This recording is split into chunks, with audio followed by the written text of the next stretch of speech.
my trainer, Lou Marconi, former NWA Eastern States champ and national champion, he grills me pretty hard.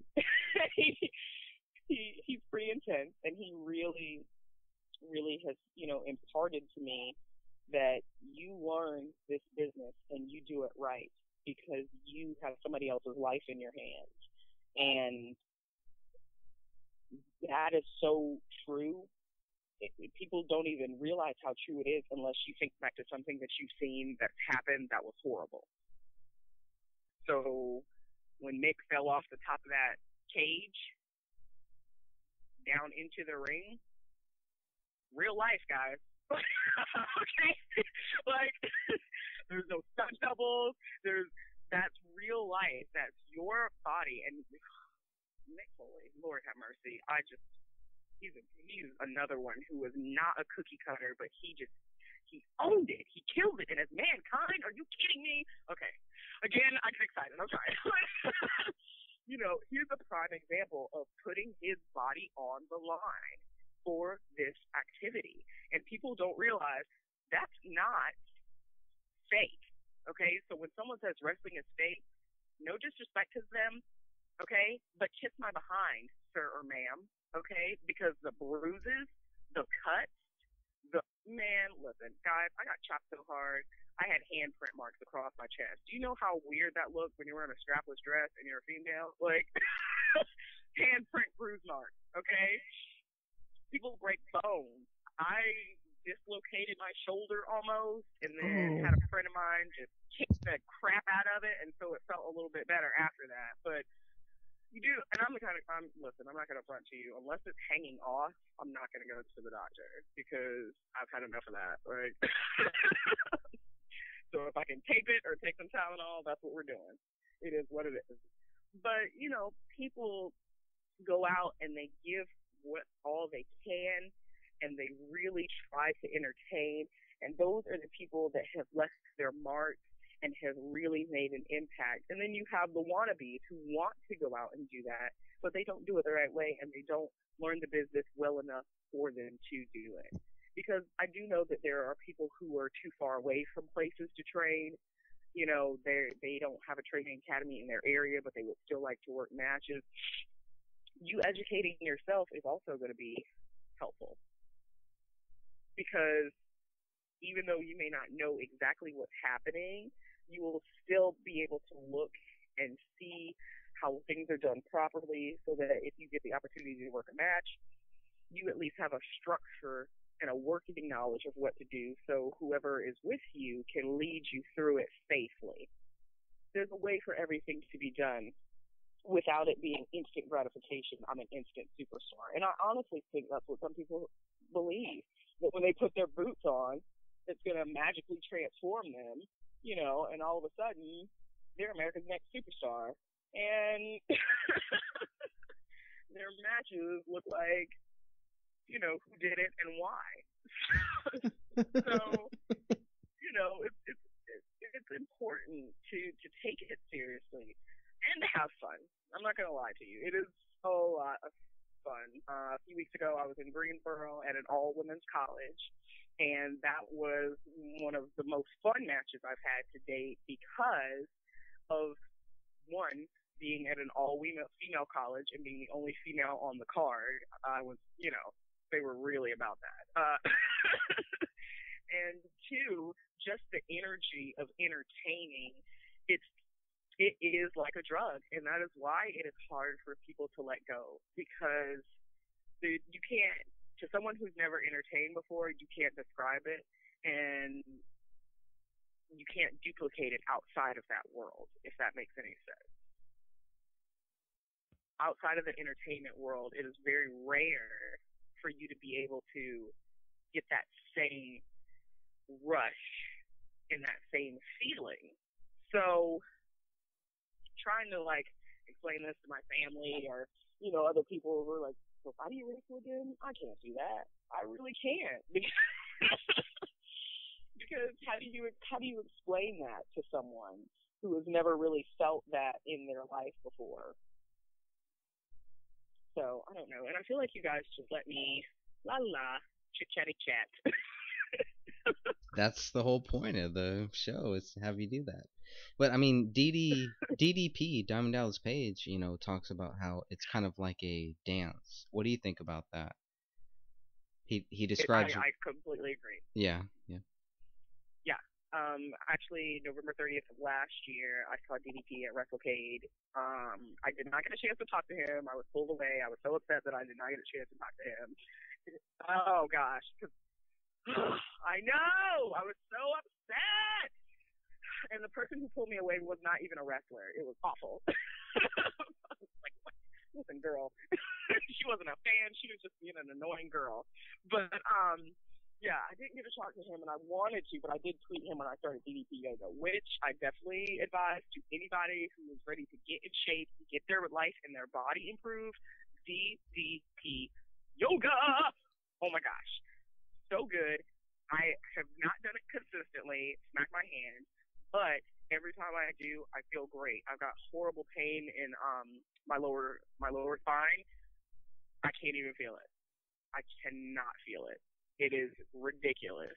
It's really good. I suggest you guys get it. Yeah, I was thinking about yeah, that. Yeah, I was thinking about getting it. Dude, I'm serious. And if you do it with a meal and everything that comes, like if you get the whole shebang, I'm not fortunate enough to have all that. But I'm not sure if you guys remember or are familiar with him, T-Ball Carmichael. He actually does all of that with the eating and with the DDP, and he has lost a ton of weight. He looks fantastic. And it really has improved his quality of life. And it really does improve your quality of life overall. You just feel better. But that's what Jake the Snake did. And he was actually talking about that at WrestleCade, how that has really improved his life and how DDP has really helped him with that whole process. And, I can't speak to addiction and having those issues, but he looked great. And he did say that that was one thing that helped continue with his recovery and sobriety and everything. So I thought that was really, really cool. But, yeah, DDP is exactly right. And it's funny that you mentioned that. That was the first thing, the very first time I trained with Lou Marconi, that was the first thing I told my best friend who was giving me a ride from training. It was like we were dancing in the ring. It was so fluid. And that's what it should be like. It should be like a dance, because you have to be able to anticipate but also follow. And it's really beautiful and complex when it's done well. Lou actually Lou and I train on Fridays with a couple other people, but he recently, Chili Willie from ECW had come to train, and to see these two guys who never met each other. Now, both of them were in ECW at different times. They did not meet each other. They did not cross paths. But to see these two guys walk up and go into a match, it was like watching a gorgeous dance, an intense dance. Okay, these are two big old hulking dudes, in the ring. But it's just watching one anticipate the other, one just be led by the other, and then the roles reverse. It's beautiful to watch. This brutal art form being conducted in the ring, because it is so much like a dance. And when you get comfortable enough, it honestly feels like a dance as well. Your body just kind of moves and knows where to go. I'm unfortunately not 100% to that level. As a new person, that's going to come with time, exposure, and me getting more matches under my belt.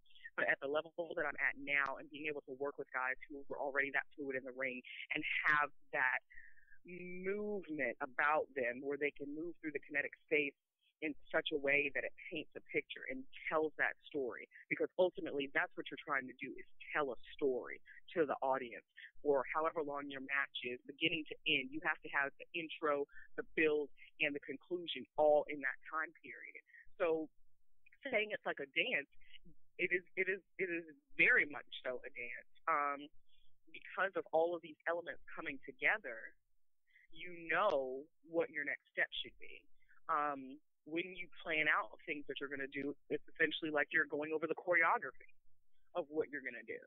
So it's really interesting that people compare the two, because they are so akin. I recommend, and I do have a dance background. I've been dancing since I was 4 years old. I recommend to anyone who is interested in wrestling to do both, to dance and to wrestle, because both of them help so much. And I know that there's probably going to be a ballet dancer, awesomely classically trained, like, what? But it's true. It really does help. Wrestling has given me such fantastic body control. I used to be Lizzie McGuire clumsy, like fall in a trash can clumsy, but now I've definitely gotten a lot stronger with that. Dance improves your core, so with a strong core and awesome body control, you're pretty much a ninja. You are pretty much a ninja. Will wrestling turn you into a ninja? Story at 11. But I personally, I personally have seen the benefits and how similar it is when it comes to certain things with your body. So yeah, I definitely agree with DDP that it is a dance.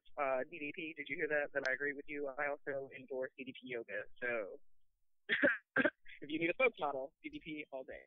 Roni Nicole. But yeah, it is like a dance, and that's one thing that newer people, and I include myself in that, we have to remember. A lot of times we go fast because we're so excited, the adrenaline is pumping, you want to do all this cool stuff, you want to get your stuff in, so to speak. But at the end of the day, you got to slow it down and follow and go with whatever your opponent is doing. And when it's your turn to lead, don't lead quickly, but lead slowly around, quote unquote, the dance floor, so to speak. Because it really, it is a dance, and it is important for people to see that, or see what's happening in the ring. There's a lag time between what is done in the ring and the time it takes your mind to actually process what you've seen. So when guys are going 300 miles a minute and doing high spot after high spot after high spot, or all this crazy all over the place stuff, you're not allowing the audience time to focus and see the dance and see the story you're telling and show what you're trying to show. Because yes, that shows that you were super athletic. You've obviously got great cardio. Because I'm not going to lie to you, cardio in the ring is way different than cardio anywhere else. And if you don't have it, it shows. So it's great that these guys can do all this, but where's your story? And what did the audience just see? Two guys doing a bunch of awesome, crazy, flying around maneuvers? That's wonderful. There are plenty of people who can do that. But it takes special people to tell that story and hold the audience in their hand and have them really believe what is happening in the ring. You can't expect someone who just saw moonsault, go back up to the top rope, elbow, go back up to the top rope, leg drop, you're doing all this crazy stuff, and I didn't have time to process the fact that you did a pretty awesome moonsault because you didn't let it simmer. And just like with dancing, it has to be visual and readable enough for people to see. So yeah, I definitely agree. It is a dance. It is a gorgeous, brutal dance. But a dance nonetheless. Yeah. You guys have awesome questions.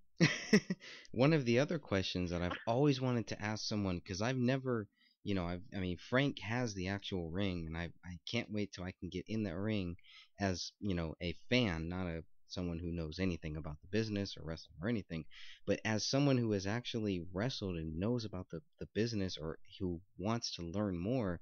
What did it feel like that first time when you hit that mat? Oh gosh. That first time, it felt like, honestly, pardon my French, it felt like what the hell and awesome. Because that first time, and with any new wrestler will tell you, that first time it's hard to remember to tuck your head. So I smacked the Jesus out and back in of my body, and I sat up, and I was actually with Nightstick Eddie Brown, and he looked at me, and the female wrestler who was actually training with me at that time, Mia Stinson, who was awesome, hey Mia, looked at me. They both looked at me like with this look, like, yeah, and I was like, let's do it again. And the look on their faces was enough for me, because I guess very few people had smacked themselves. See little cartoon birds flying around, hearing all the crazy wonky noises that you hear in cartoons after someone gets whacked on the head, and then got up and went, let's do it again. It was awesome, and it was awful. I had no idea what I was doing. I kept hitting my head, but when I got it, I was like, oh my gosh, this is it. This is it. I've done so many different things as far as the arts, acting, modeling, singing, dancing. I did horseback riding, ice skating. I touched so many different things, and I liked them all, but nothing was like this. And after that first bump, I was just like, that was it. That was absolutely it. I knew right then that, one, my mom was probably going to be furious at me. Because at that point, I made the decision that, yeah, this is it. I'm going to try it. I'm going to go for it. There's no reason I shouldn't. And two, that I had gotten myself into something. I had gotten myself into something. Eddie's ring itself is very springy, which makes it feel better. I've been in some rings where you take a bump and it's feeling like you're hitting the floor. But truthfully, the more you just go at it and attack the mat, the less you feel. I don't know if that's adrenaline or wrestling craziness. But yeah, it was awesome. I highly advise anybody who ever thinks about wanting to be a wrestler, just take that one bump and it will tell you whether you want to do it or not, truthfully. It really will. I was trying to get my neighbors to come and challenge me. I got in the ring for the first time and I started trash talking them all. Hey, rabble, hey. I had the belt with me, which I didn't earn, like, yeah, looking at my neighbor across the street, yeah, Butch, yeah. Come in here, yeah, I'll take you on. It's $10 a ticket. Come right up, folks. $10 a ticket. Yeah. I was just trying to get seed money for the company. That's all. That's cool. Well, no, that's actually right. Yeah, around here tickets are between $8 and $10. So yeah, but I've been fortunate enough that when I started my wrestling journey, I was going to matches with the owner of my training school, Dan Wright, who is C.W. Anderson's cousin, and C.W. Anderson is awesome. And definitely a mentor in this business and somebody who is able to teach me a lot. But I used to travel a lot with Dan, to different shows just as I was getting started to kind of see how they were run and, see the in front of the seat, the front of the house. And then as my training progressed, I was allowed to go into, the locker room and meet the wrestlers and all that. But yeah, it is a totally surreal experience being at a wrestling show. It's like you step into a different world, and if it's done right, then for that entire time, those fans can suspend their disbelief and just fall into an amazing athletic pageant of violence and blood and and awesomeness. I mean, I've never blended a match, or I haven't blended a match as of yet. I don't know if they really want to see a lady do all that, but I'm up for it. I'm definitely, yeah. Well, there was also something about I was listening to Stone Cold Steve Austin, and he was talking about there's something about the smell of a wrestling mat. There's something about the smell of in that wrestling environment. Do you have any thoughts on that at all? Yeah, actually. And the reason I said was because I only ever experienced that in well, that's not true. Actually, every ring that I get in has a different smell. When I I'm serious. I know it sounds funny. My training school smells like blood and hard work. It smells like straight up blood, hard work, gas. It gets very farty in there. Um, but yeah, there is a different smell and even aura to each ring that I get in. I actually had the pleasure of seeing, not actually working in, but seeing and touching and being near the actual ring from WrestleMania 3. I was at a promotion that had purchased the ring, and it was really cool to be touching, that piece of history. That's why I don't get why people don't take this business so serious, because you are literally in contact with history everywhere you go. Maybe that's just the nerd in me. Like, in real life, I'm a big old geeky dude.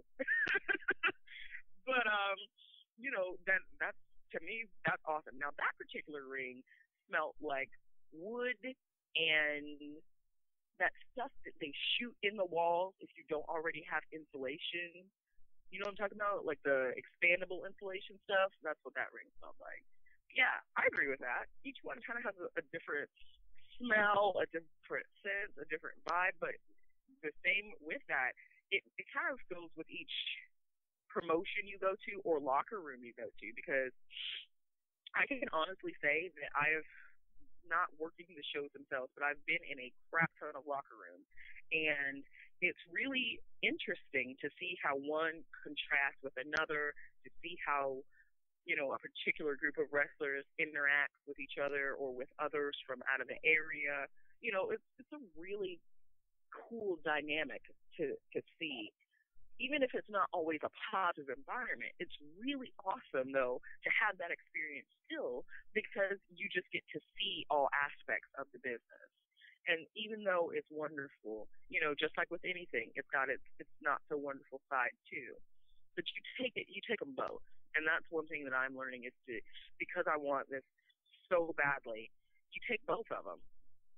You take the bad with the good, and at the end of the day, you make it so that the good outweighs the bad, and you can control that by the way that you react to things, by the effort that you put in.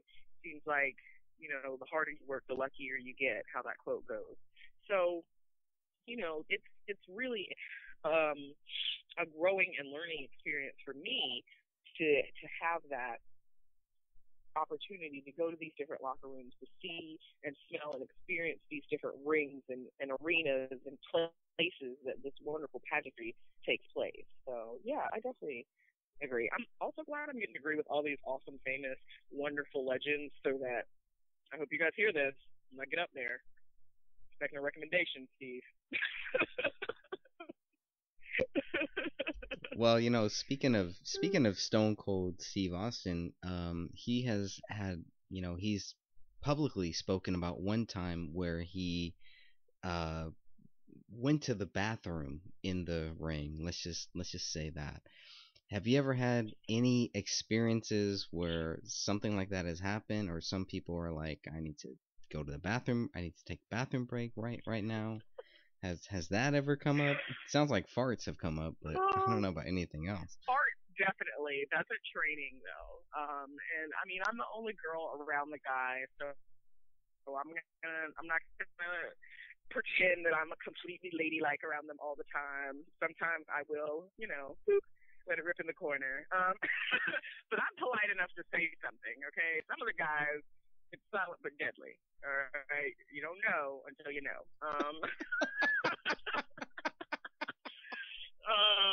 And it's like, oh man, come on, we can't even lock up over this. Come on.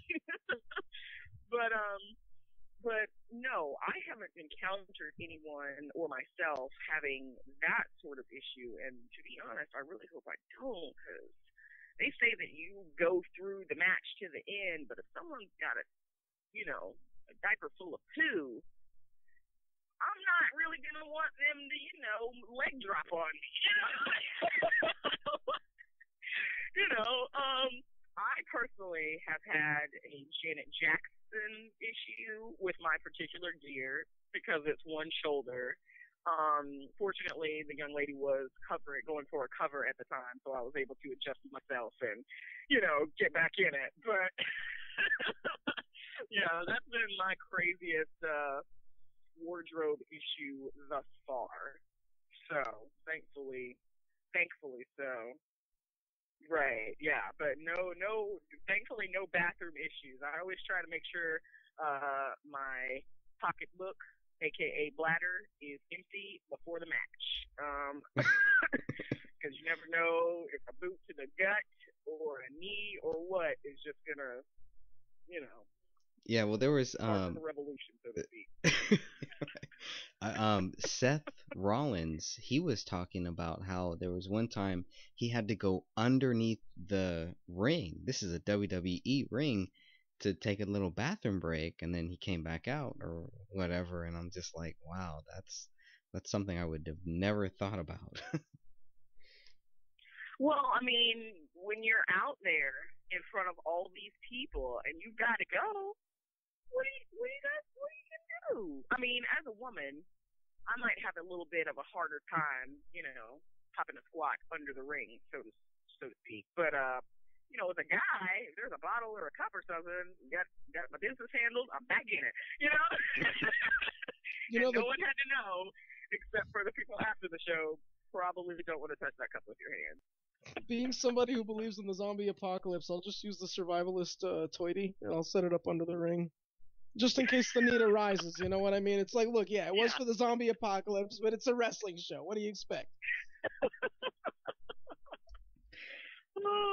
Nature calls.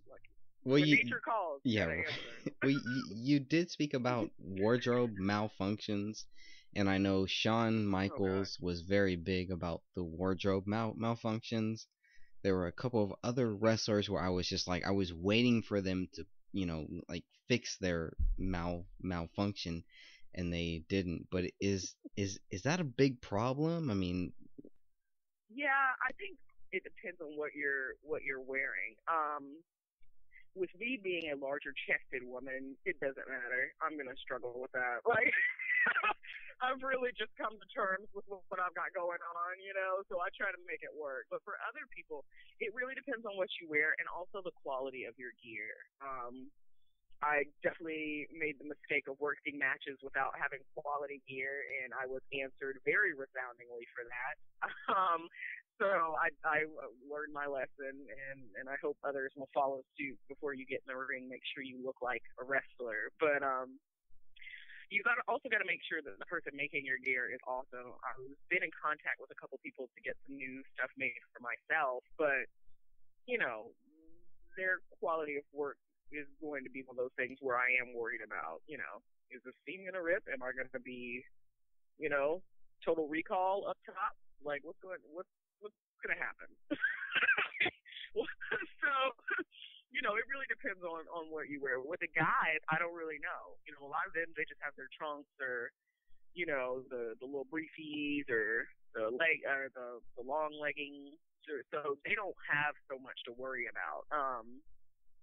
With us girls, we find a way to make sure we have less to worry about if we can. That's one thing that I have noticed, is that in this business, you have to really minimize what's going on with you to focus on other things.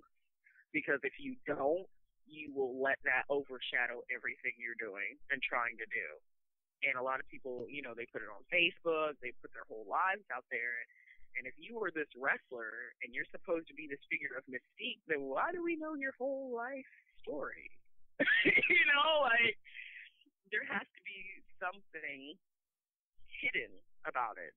So, being responsible social media wise and the way you look and present yourself with your gear and when you go to the ring and everything, all of that is important and plays into it, and that's one thing that Vince and the guys at top they look for, if you have a look that they can work with.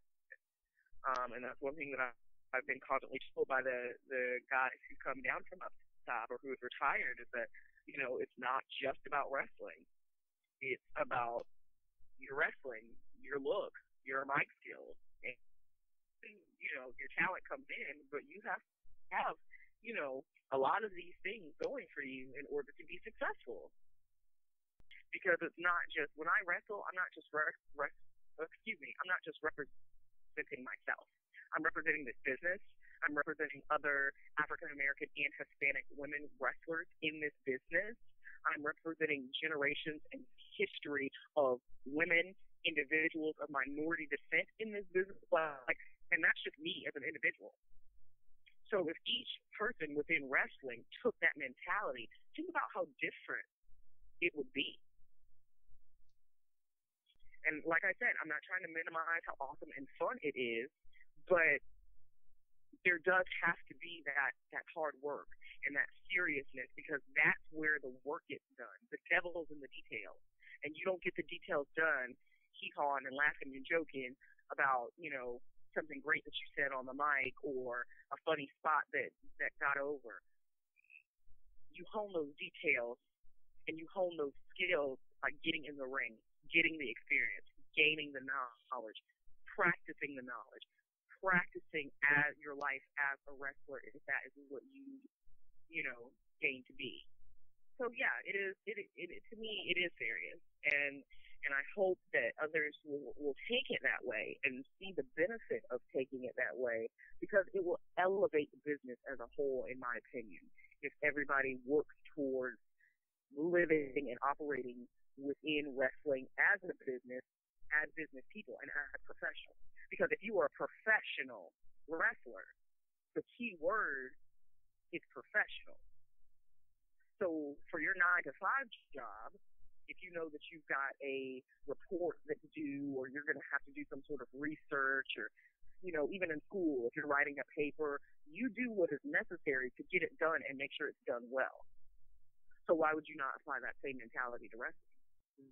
That, to me, is what is lacking, and hopefully, as time goes on, more people will gravitate towards that work ethic of applying, hey, I'm a professional wrestler, so I'm going to be a professional in this and in whatever my other job may be. And that's when I truly think that as a whole change will come. But for now, I will stick to making those baby step changes, like I mentioned to you guys before, because it's got to start somewhere, okay? And, if I'm going to walk 1,000 miles, I got to take that first step. So it's definitely that's my idealistic, romantic vision for wrestling. But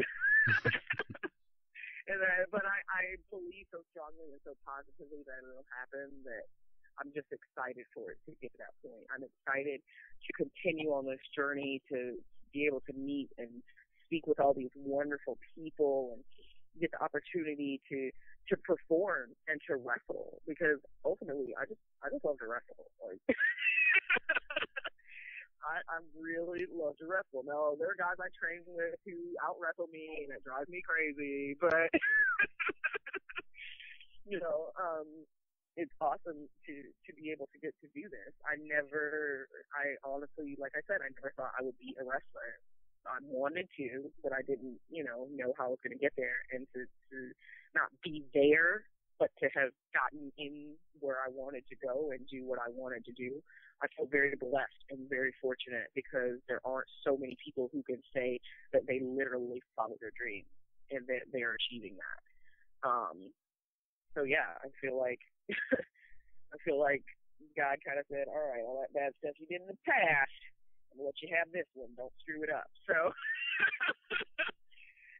I'm ready. I'm excited and ready for this journey. I'm definitely excited to get out to Wyoming. I cannot wait to put the South in your house. Yes. Well, wait. You guys don't let me. But bring the South to you. I don't have a turn down volume in my regular life. I am always on 100 all the time. so yeah, and it's definitely those particular wrestlers that stick out in people's minds. You know what I mean? Um, and I want to be, I will be one of those wrestlers. And not just representing. Well, I like I said, I'm not gonna toot my own horn. I'm working towards that. You know, it is real. That's one of the biggest things that trips people up is getting too complacent and too happy with where you are. Am I happy where I am with wrestling and what I've accomplished so far? Heck yes. Heck yes. Do I want to continue pushing? Do I still have more to accomplish? Is it difficult, but am I willing to deal with that? Yes. Yes. Because change can come in the most unexpected places. And because I do have the ability to reach so many people through what I'm doing, it's important for me to try to do it the right way. Because putting more crap in the world and sending more negativity and more messages about things that don't matter, that's not what the world needs right now. They've got enough of that. And as a 20-something approaching my 30s, it's important for me as I grow up, because I still do not feel like an adult. I really don't. I think I'll be a kid at heart always. But it's important for me to really make a good, positive, lasting mark on this business so that when I get there and I'm helping other young minds and other young bodies to get there, I've got the credibility. You know what I'm saying? There are a lot of wrestlers who, in their personal lives, it doesn't match with what they're portraying in wrestling. Yes, you are a character or an over-exaggeration of yourself, but ultimately, you need to be living by what you are trying to portray, especially when it comes to young people. Because that's the bulk of, you know, who, at least at the indie shows, it's younger people. So what are you showing them in and outside of the ring?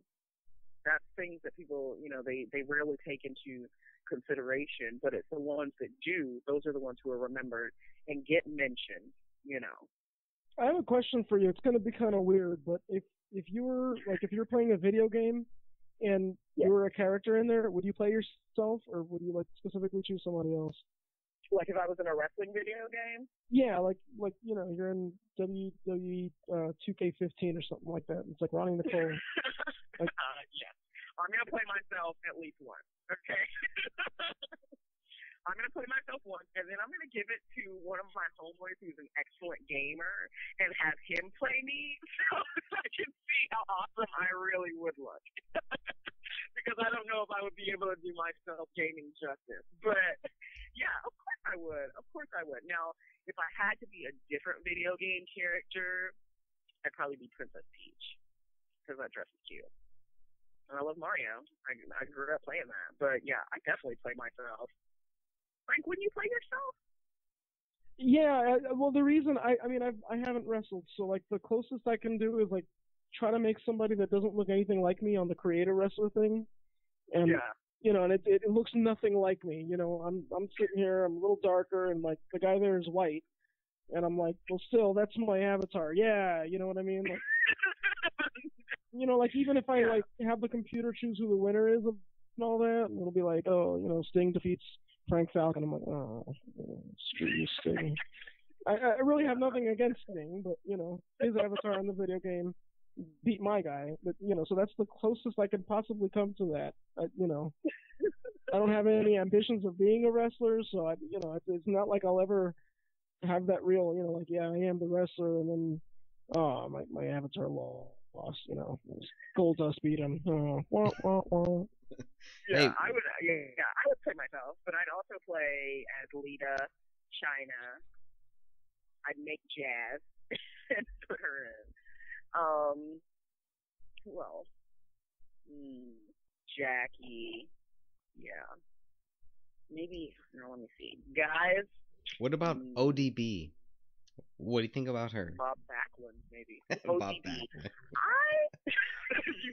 I love Bob Backlund. That guy is gold. He's gold. OGB. I like her. I like her wrestling style. I definitely like her. I mean, there was her personality. Okay. She's a character for sure. I honestly, in the past couple months, I haven't seen too much of her on TNA because they brought in Alpha Female, and she was tagging with Kappa, and then they had Gail and Kappa, and then they brought in Brittany. So yeah, she hasn't gotten too much shot. She's on tonight. I was actually eyeballing while I was speaking to you guys because Thursdays at 9. That's my time. Yeah, but she had a match tonight. I hope you have two. I like. Oh no, I was watching while we were talking. Oh, but, so give us some spoilers then. Oh, guys, no. I don't even have cable. How am I gonna find out? No, but I will say that I was super impressed by Magnus and EY's match. But wow. I definitely have become a bigger fan of Eric Young since consistently watching TNA more and more. Yeah, he's really cool. He seems like a really cool guy. Well, you know who is super cool? Gunner. I Gunner. chatted with him very briefly at WrestleCade. Yes. Wow. He's so nice. Oh my gosh. Super polite. Gave me, 2.5 seconds of, how you doing? You're new in the business. That's cool. Keep up the good work. And just, gave me some good tidbits. He was on his way out the door. So I appreciate him even, taking 2.5 to speak with me. But yeah, it's awesome. Robbie E was there as well. I did not get a chance to chat with him because he and Brooks Tessmacher were busy. But yeah, definitely very cool. And you know what's so funny? Like all of these wonderful wrestlers that I've seen, and when I get a chance to meet them, I've had a few not awesome experiences, but I have definitely been so surprised and so happy with the reception that I've received. But truthfully, that's why I think if everybody took it seriously, the business would get back to you, because that's what it should be. A brother and sisterhood, because we're all in this doing this crazy thing together, so why would you not support and uplift, each person that you come in contact with? That's pay it forward, pass it on. The only knowledge I'm passing forward on right now is how to set up a ring. That's what I feel I'm qualified to do. Okay, I filled in enough ring posts and boards and canvases and ring skirts and metal bars to do it by myself. It would take probably 3 hours, but it'd get done. But I definitely have really enjoyed being able to meet those people. And like I said, when I met Kappa, oh my gosh, I was just I didn't approach her. She was at a show, and I was about to get in the ring to kind of warm up before the show. I think I was actually refereeing the show. And she came over to me, and I got out of I was literally about to go through the ropes, and I got out and sat down on the apron, like, hello, ma'am. Like, were you about to go train? And I was like, yeah. And she's like, well, how long have you been working? How long have you been training? And she was so kind and just, she gave me great feedback, offered great advice. And it was just wonderful because as a female and where I am, there aren't a lot of females around, especially veterans. So to get that feedback and to get some information, I'm getting it mostly from the male perspective. Now, wrestling is wrestling, yes, but please trust and believe it is different how you were received in wrestling versus male versus female. And there are different things that each group has to deal with. So being able to talk with her about some of those things and a lot of the other female workers I've come in contact with, Roni Nicole, she's out of Georgia, she's fantastic. Darcy Dixon, she's also wonderful. I mentioned Mia earlier. Getting the opportunity to speak with him, but more so speak with Kappa, it was incredible because that right there, she went where I'm trying to go. she's climbed. She's still on the climb to the top of the mountain, and she went to the first, plateau that I'm trying to get at, so to speak. So to be able to talk with her and to get that input from her on what I need to do, and that for me is priceless, because some will charge, But all kidding aside, it's priceless because I can't thank her for imparting that knowledge, or any of the female wrestlers who have given me so much wonderful feedback and kind of guided me and they're helping me, through this. I can't do anything but pay what they've given me forward.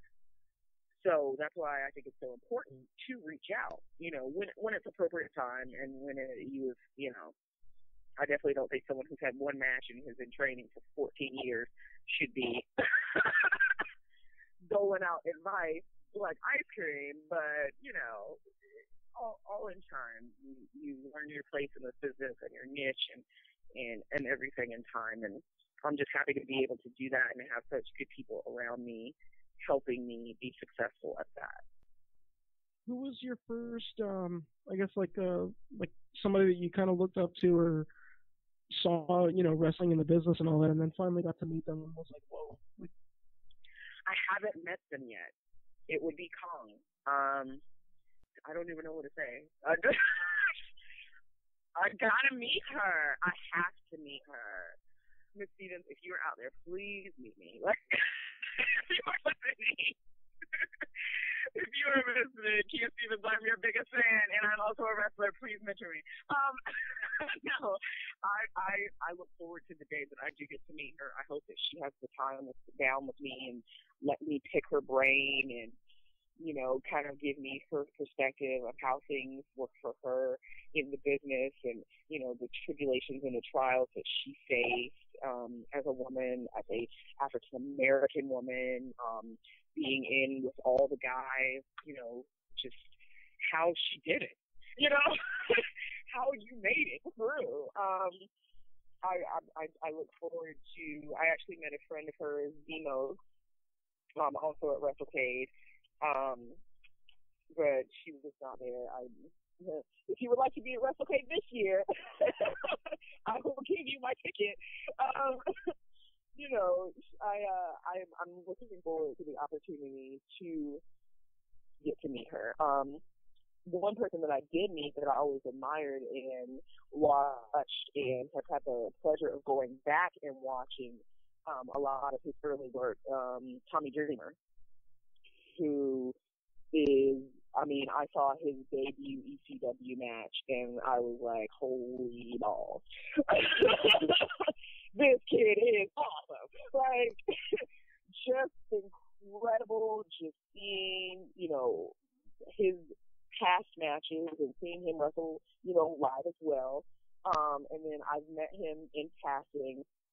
Was it at WrestleCade?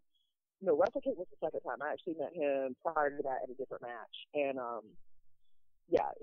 that was pretty sweet. And honestly, Ricky Morton, because I always had like a crush on him when I was little, and his flowing blonde hair. And I don't know what it is about flowing blonde hair with me, but getting to meet him, and that's why I'm rocking the blonde.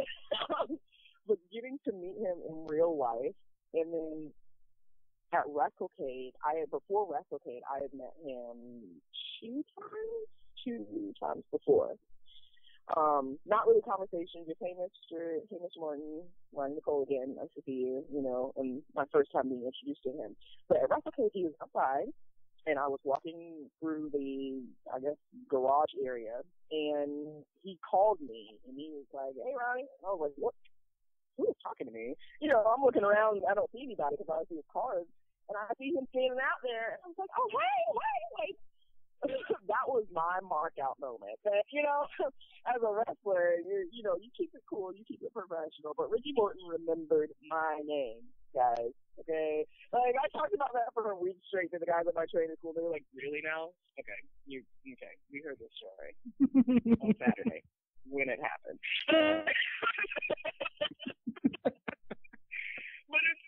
exciting for me because these are the people I saw, growing up, sneaking watching TV, trying to see these guys wrestle, watching their matches on YouTube when I started getting the business, trying to learn how to do the best and be the best. So I'm watching some of the best, to mimic and mirror what they're doing to be successful. And it's surreal. It really is to meet these people and to see how wonderful and kind they are and just gracious with information. Unfortunately, there were a lot of divas at WrestleCade that I'm not sure what the deal was. They were not as forthcoming and as warm as one would have hoped. But, as a new person in the business, as a female in the business, it's all about paying their dues and earning that respect. And, hopefully one day when we cross paths again, we can just laugh about it, and be comrades and professionals in the business as we should be. But yeah, it's awesome. And I'm not going to lie, sometimes it's like, who am I going to be today? There was a match that I was trying to get to that I didn't make it to that Ron Simmons was at. And I definitely was pissed I missed that. Guys, I was upset. Guys, I was so upset. Okay, and the reason I missed it was such bullcrap. Like, it's all right, Ron. I am still available. I'm also available for coffee if you wanted to meet outside of the match and talk some wrestling. Hit me up.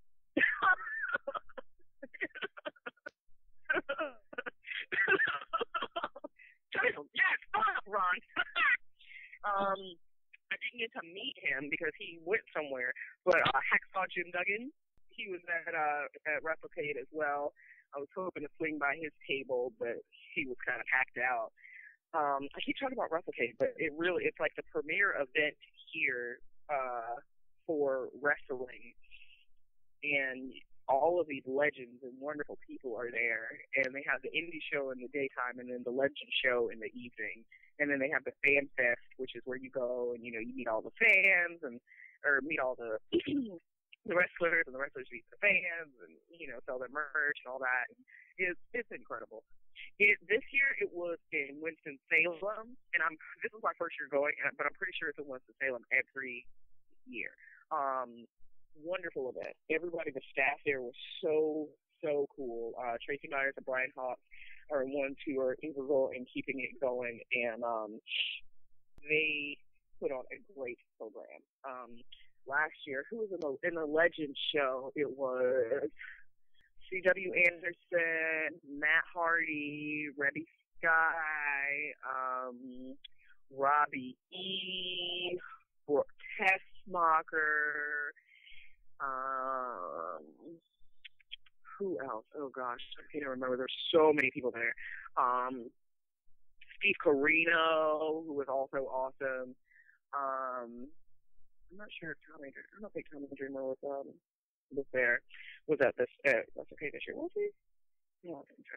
But so many legends and just so many great people. And then for the indie guys and girls to have, well, actually guys, because they did not have a ladies match on this for this WrestleCade for the indies.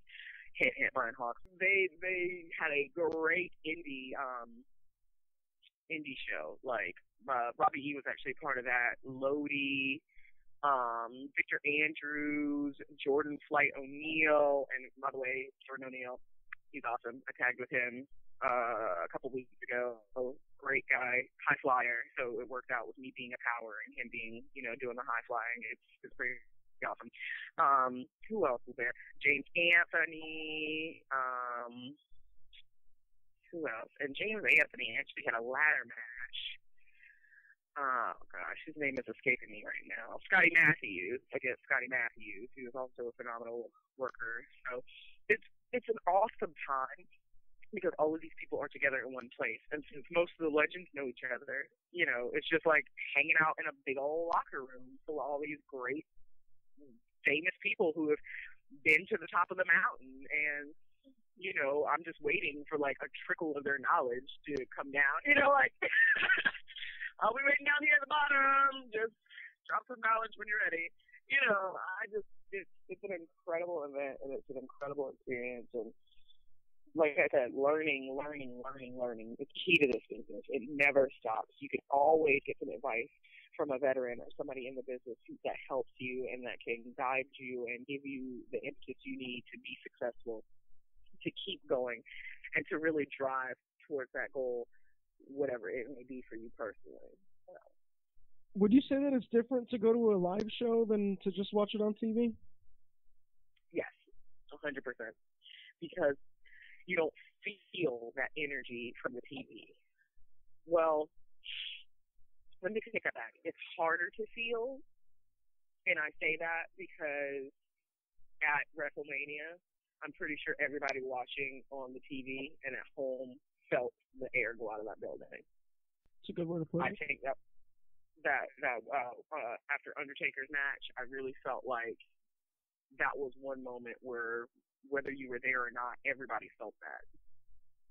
But when you are at a live show, it is way different than just watching it on TV, because you can feel the energy of the person next to you. You can hear what the crazy person, a couple seats behind you says to the person in the ring.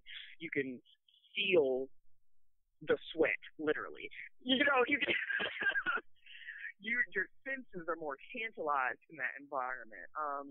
And the types of shows matter. TV tapings are a lot different than house shows.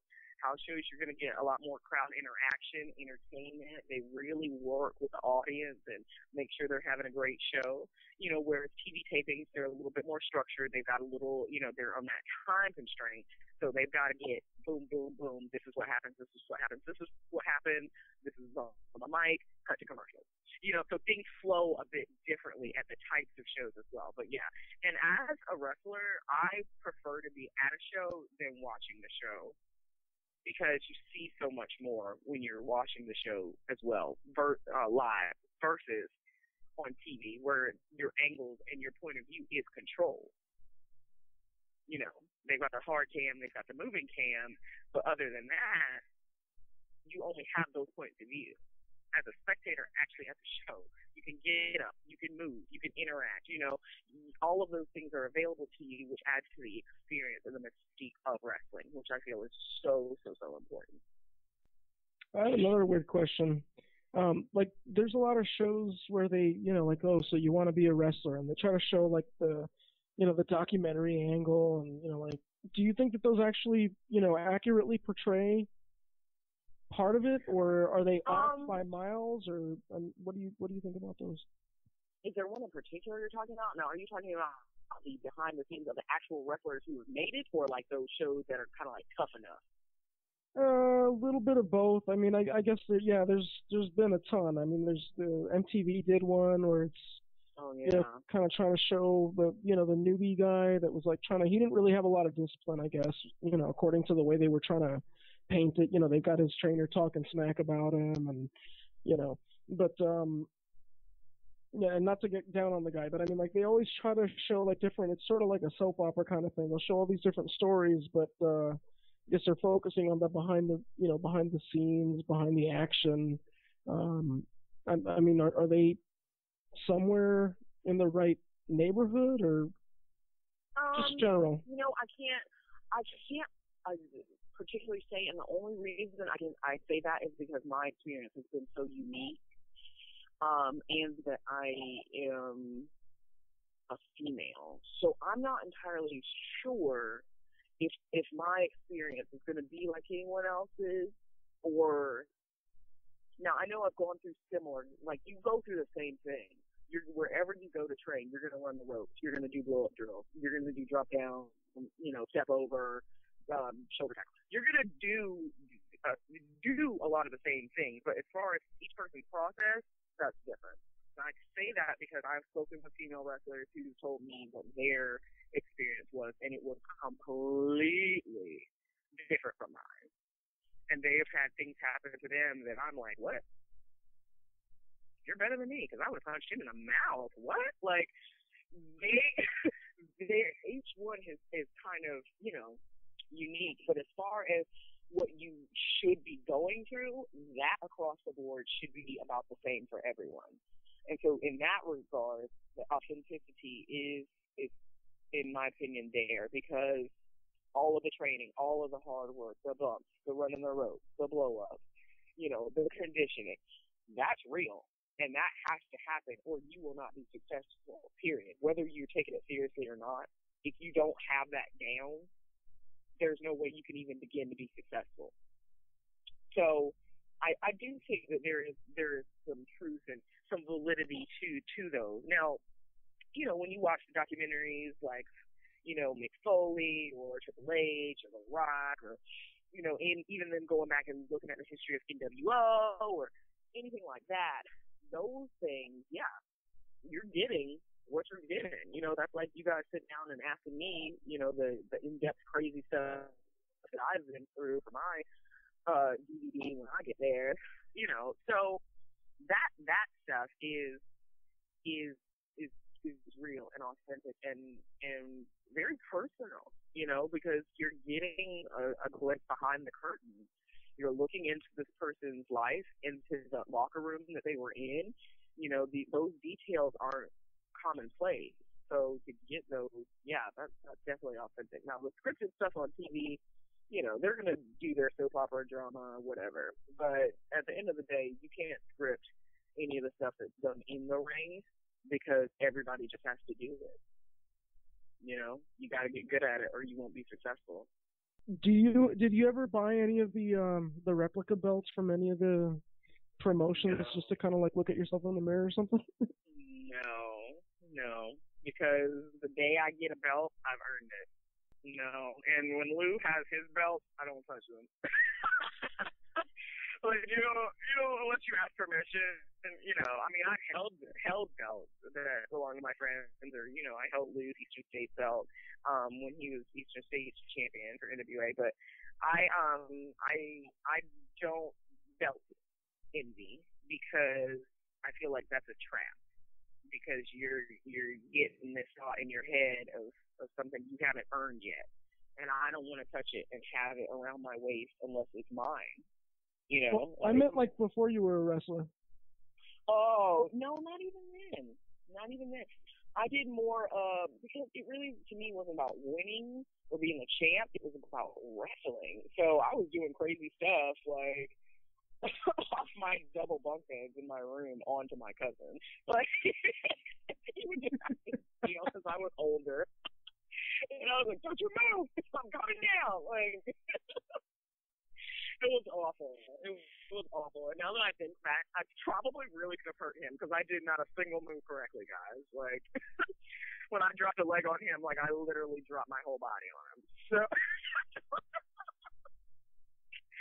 I'm surprised he doesn't have, something broken from all of our shenanigans. But no, I never did that. Now, I did have little wrestling men that I really enjoyed and that I carried around in my little plastic purse with me.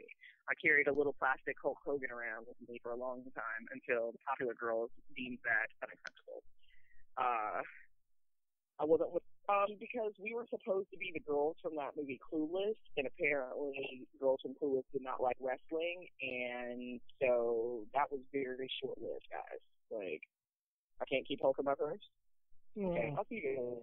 Dion didn't like wrestling? I find that hard to believe. From Clueless?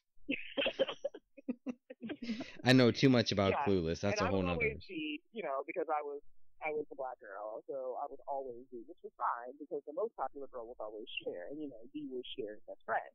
But Hulk Hogan trade-off, that's not acceptable, okay? And I have to sit with you guys the whole recess time while we're outside and just sit here and talk about nothing important, and you guys don't know anything about what I know?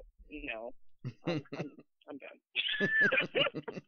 I gave my little fur cat pin back, and that was the end of that. That would be a funny gimmick, though, from the Valley Girl. Oh my god. Oh, yeah. Yeah. Oh my god, I'm going to powerbomb you. Yeah. That's so cool. I want to be one of those people that can, if I lose, the little girl in the nosebleed seat, she's going to see the look of agony and sadness on my face and just lose it, you know, because she believes in me that much. But I have to carry myself in that way as well. It doesn't just extend to what I'm doing in the ring. That's why wrestling is a sacrifice, because you are changing for this business, point blank period. Whether you want to or not, if you want to do it well, you're going to have to. So you have to live by what you're doing. And as a person who comes from a tumultuous past to be moving towards such a beautiful and bright future, yeah, I've got a story to tell. And I want to do it in the right way so that when I share my story, I can touch whatever young man or young woman or young child out there who may be down that similar road, or maybe going through something that they don't know that, you know, they can deal with, or it's hard for them, or, you know, has left a place in them that needs to be filled, that they can look to an actual person in this business as an inspiration. And I hope that I will have that effect